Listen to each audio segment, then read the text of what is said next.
one thing that I tend to do when I get a newcomer, so a student that is just arriving in the US or has arrived in the United States in the last, say, year, is I do a letter inventory and a sight word inventory.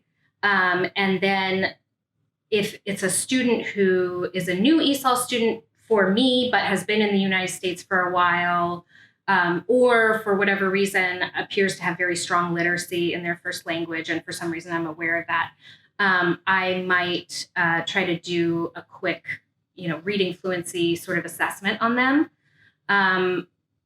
And that gives me information about, whether it's their reading level and kind of where they are literacy wise. So if I give a student a text in English, even if it's a fairly simple one, and they speak a language that uses the same alphabet as English, but is a different language. But if they're able to read that passage and make it sound kind of right, then I know their literacy is pretty good in their first language. Now, they may have no idea what they read, and that's fine. We'll work on the meaning part later. But if they can read several sentences and I can kind of make out what they are saying, then I know, okay, this kid knows phonics in their first language. They got first sound, last sound.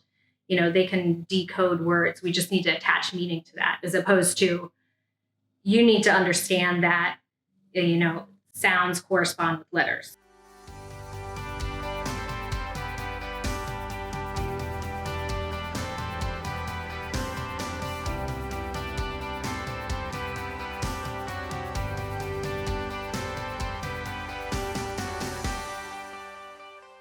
So having some information about students and their literacy level in their home language is really useful because depending on their level of literacy in their first language, it can be used as a really important scaffold in teaching them the English that you're trying to get at.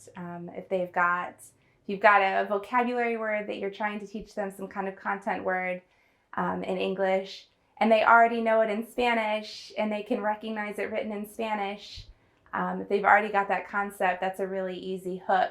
It makes it a little bit easier for them to grab onto this new vocabulary if they've already got some kind of concept or pre-existing concept of what you're trying to teach them in their home language. A lot of times also, they're cognates, so they see something in Spanish or they can read a word in Spanish and then they see that the English word looks very similar. That can help them to infer, to predict what a word might mean. So having that information is really helpful